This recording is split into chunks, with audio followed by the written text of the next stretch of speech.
morning. So today is day 5 of Healthy Hibernation in Ontario, and I have 3 health hacks for you this morning. The first one is pretty simple and straightforward, but hopefully very helpful, and it's just a reminder to drink water. It's a pretty simple thing to do in the Western world, but we often forget, and it has such a huge impact on our health. You know, it affects our skin, our brain function, our organ function, our digestion, our mood, circulation, immunity, all of these things. So just remembering to drink water. Sometimes when I find that I'm getting dehydrated or getting behind in my water drinking, I'll set an alarm on my phone, which I often have with me, and just to go off every hour, and I have a small glass of water. You don't need to drink a ton of water at a time, but just a reminder to drink every hour, just to keep yourself hydrated, and you'll be less likely to reach for that cup of coffee or that caffeinated drink that can sometimes set you back in terms of hydration. So drink water. The psychological is it's about creativity. You know, at a time like this where we're at home and we're spending more time in solitude, it's a great time to learn to tap into your creativity. And I say tap into because I think the concept of creativity is kind of maybe misunderstood. And recently I've been reading a book by Deepak Chopra. It's called MetaHuman, and in that he talks a lot about creativity. But the idea is that creativity is actually a force of the universe. It's outside of us and within us, and it is not something that we build or manifest. So it's something that we tap into. It's like gravity. It's there for all of us. And it's just a creative force or something that creates new things, whether it's an idea or a tangible thing. It could be tangible or intangible, but we can all access this.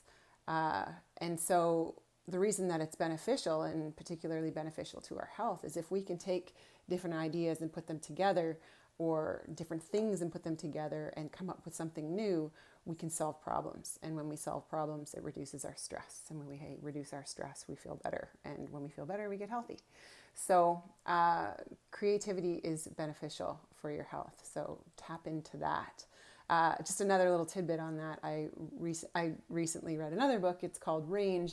And in that book, there's a fellow who works for NASA who talks about being a searcher rather than a researcher. So his job is to take the information that he learns from the very specialized people in his workplace and puts together those ideas in a way that solves problems.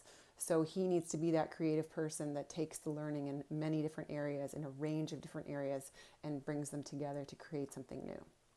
So psychological is creativity today. And the third is social. So the social aspect of health today is about media and kind of managing your media intake. I read a study for a course about how people are being impacted by the COVID pandemic. And what I learned, interestingly, was that seniors are actually surviving this better from a mental health perspective, in that they actually have less access to media. So they don't have it on their phone and on their TV and on their computer and, you know, in all of these different, you know, mediums that infiltrate our lives.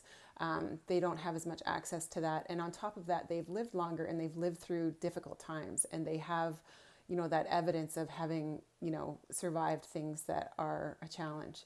Whereas people who are younger, so millennials and middle-aged people, are really struggling with this because they are so engaged with their media that they're constantly being bombarded with news. And, you know, we've evolved as humans to only be able to handle the stress of maybe our own family or our own small community, maybe up to 25 or 100 people tops. But when we are constantly bombarded with news about tragedies happening in other countries and around the world that we don't have the capacity to necessarily do something about, then we start to, you know, feel the stress in our bodies because, you know, we can't do something about it to process that stress. So oftentimes when we watch the news, they give us the bad news, but they don't give us a way to, be the change that we want to see in the world, or, how to take steps to help people in these situations or help ourselves. So if you're going to give yourself, exposure to the news, maybe limit it, and then also, think in terms of what can I do to respond to this in a way that that contributes to my health, as opposed to just letting worry overwhelm you. So there you go. The social was media, the psychological is creativity, and the biological is drink water. Hope that's helpful, and have a great day, guys. See you tomorrow.